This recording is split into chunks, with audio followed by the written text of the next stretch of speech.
Este es el estudio del Antiguo Testamento. Estamos en el capítulo 4, la conquista y la vida en Canaán. En esta ocasión voy a estar resumiendo la lección 4.4. Está en base del primer libro de Samuel, Principios del Reino. Este primer libro esta lección acerca del primer libro de Samuel comienza la página 72 del libro. Nos da una breve introducción. También vamos a estar viendo acerca de la paternidad literaria. Después de eso entramos al bosquejo del libro de Samuel. Estaremos utilizando el bosquejo como las divisiones principales del bosquejo para guiarnos a través de la lección. El primer punto de la lección es acerca de Elí y va a cubrir de los capítulos 1 al 4. El segundo punto estará tocando acerca de Samuel, cubrirá de los capítulos 5 al 8 de Primera de Samuel. El tercer punto será acerca de Saúl, los capítulos 9 al 15. Y el cuarto y último punto será acerca de David, los capítulos 16 al 31, todo esto del libro de primer libro de Samuel. Pues vamos a comenzar con la introducción a esta lección. Y el libro de Samuel, como a lo mejor usted se acuerde, en el canon hebreo, primera y segunda de Samuel están como un solo libro. En nuestra Biblia, la Biblia que utilizamos hoy en día, pues sabemos que está separado en el primer libro y en el segundo libro, pero en el canon hebreo es un solo libro. Y en este caso, pues estaremos estudiando lo que conocemos nosotros como el primer libro de Samuel. Y el primer libro de Samuel lo que registra es el punto en el que la nación de Israel transicionó o cambió de los jueces hacia los reyes. Y se cubren tres principales cambios de dirección o de rey, que toma aproximadamente como 100 años. Desde el nacimiento de Samuel, todo esto se cubre en el primer libro de Samuel, desde el nacimiento de Samuel hasta la muerte de Saúl. Los años, pues, han aproximado 1105 antes de Cristo hasta el 1010 antes de Cristo, aproximadamente unos 100 años de tiempo.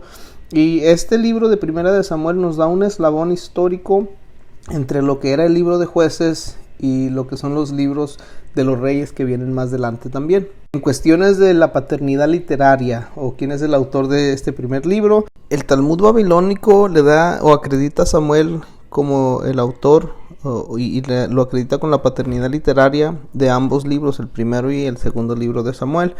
Sin embargo, algo que hay que considerar, pues Samuel muere y su muerte se menciona 2 veces antes de que finalice el primer libro de Samuel.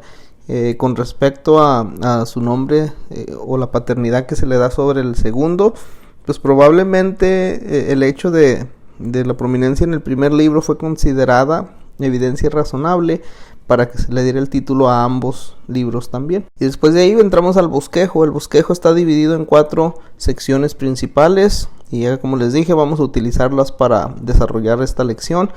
La primera división es Elí como sacerdote y juez, lo encontramos de los capítulos 1 al 4.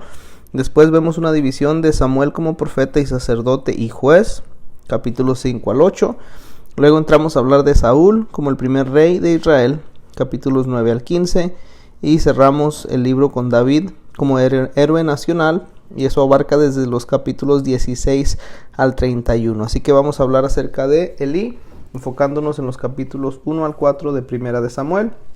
Y en el primer libro de Samuel pues se relatan varias cosas, varias historias emocionantes también dentro del contexto de la continua lucha que tenía Israel en contra de los filisteos. Esta lucha duró aproximadamente 400 años. El libro comienza contándonos de que Elí era el sumo sacerdote, y a lo mejor usted se recuerde de esta historia, y que Ana estaba orando en el templo debido a que ella era estéril. El sumo sacerdote pensó, y equivocadamente lo pensó, que Ana estaba ebria porque se le movían sus labios solamente, pero su voz no se oía.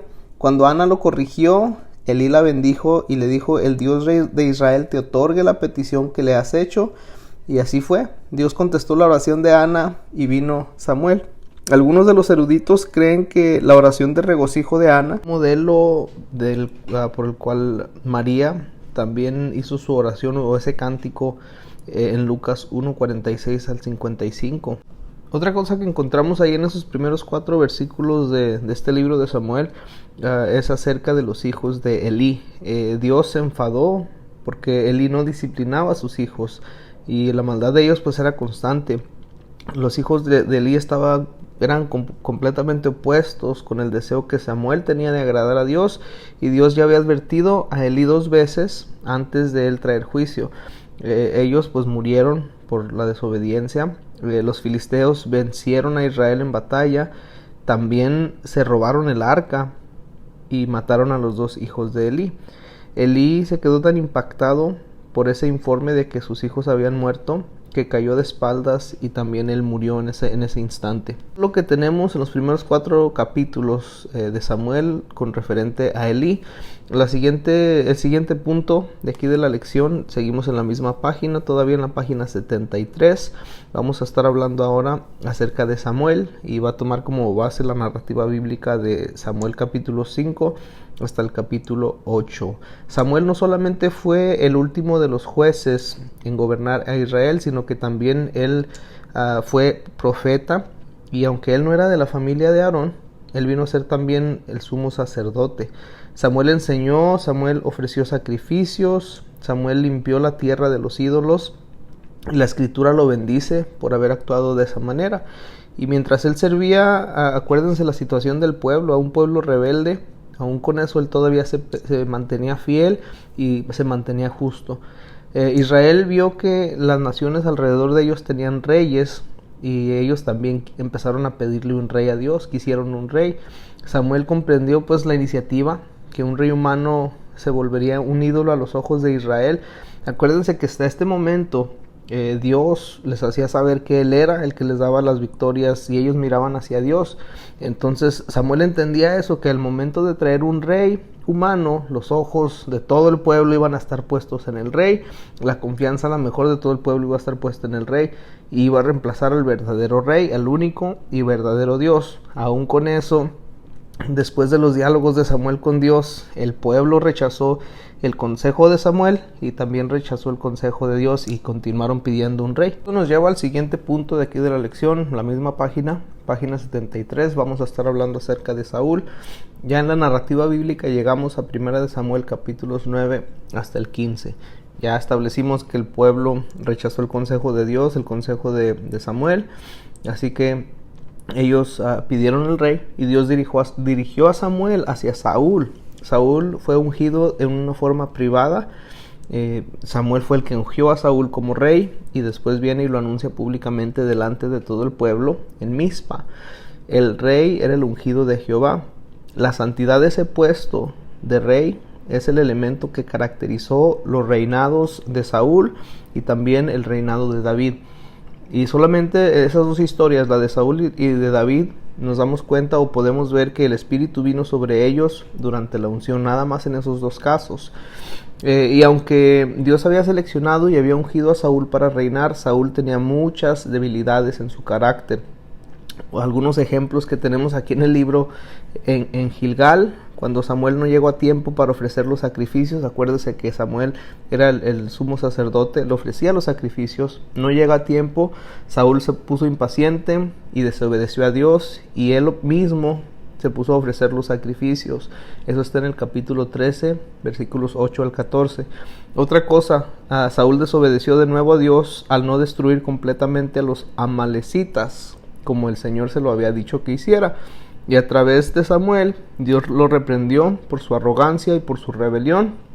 Y el orgullo de Saúl, lo menciona el libro y nos muestra la narrativa bíblica, el orgullo de Saúl fue su ruina, fue lo que lo trajo abajo, lo destruyó.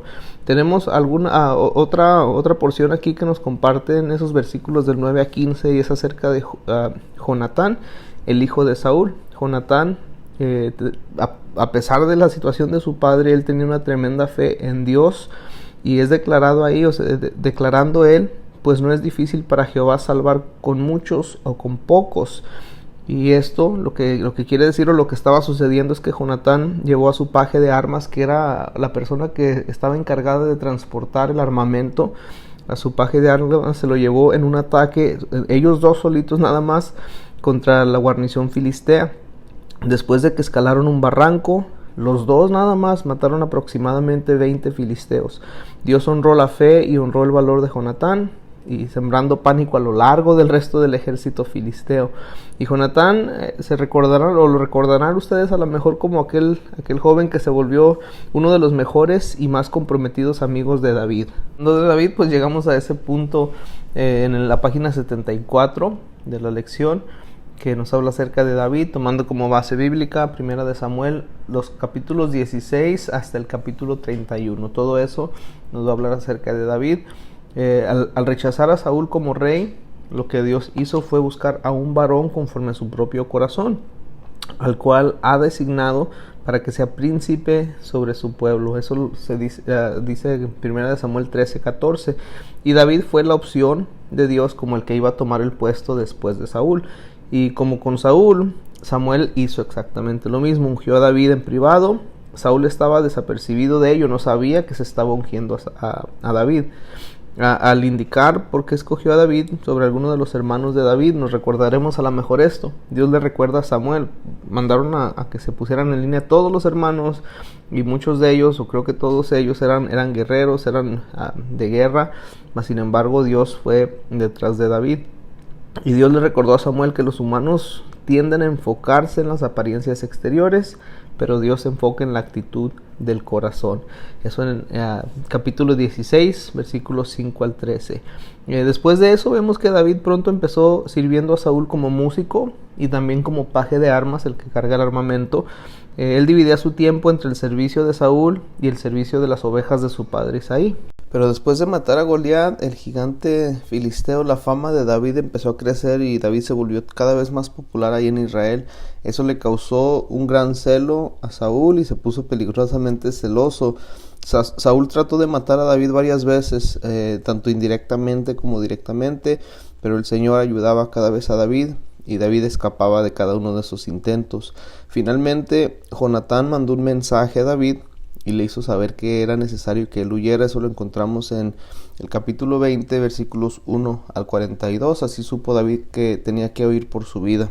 Y a través del resto de Primera de Samuel, pues encontramos el relato de los eventos de la huida de David de Saúl y cómo Saúl lo perseguía, y también el permanente problema que hubo entre Israel y los filisteos. David se había ido a refugiar o a tomar refugio ahí con los filisteos. Antes de la última batalla que Israel iba a tener con los filisteos, encontramos ahí en Primera de Samuel que Saúl fue y consultó a una bruja en Endor acerca del resultado, porque el Señor no le estaba contestando. Él supo a través de esa bruja que Israel sería derrotado y que el reino iba a pasar a manos de David, así como ya el Señor se lo había prometido hace algunos años antes. Durante este tiempo, David y sus hombres habían empezado a acompañar a los filisteos en esa batalla, pero se les ordenó que retrocedieran. Al retroceder encontraron su campamento invadido y encontraron a sus familias y sus posesiones que habían sido tomadas. David y sus hombres entonces siguieron a los invasores, fueron y recuperaron todo, y David persiguió a ese grupo de invasores solamente después de que el Señor le asegurara que él iba a tener éxito. Y así pues llegamos al capítulo final de Primera de Samuel, donde se registra esa batalla feroz contra los filisteos, se registra la muerte de los hijos de Saúl, incluso Jonatán, y se registra la muerte de Saúl por suicidio. A pesar de ese trágico final y de todos los eventos que no eran tan positivos en Primera de Samuel, 3 énfasis teológicos surgen de este libro. El primero, se cumple la antigua promesa de Dios que reyes saldrían de los patriarcas. Esa promesa estaba en Génesis 17:6 y también en Génesis 35:11. El segundo, el libro revela el error de intentar adelantarse a las promesas de Dios y realizar con esfuerzo humano lo que solo Dios puede y debe hacer. Y el tercero, pues el libro enseña el principio que el Dios omnisciente y omnipotente es soberano, y cuando las naciones o individuos se someten a su dominio, hay una grande bendición. Pues ese es el final del resumen de esta lección. Espero que les haya ayudado. Dios les bendiga.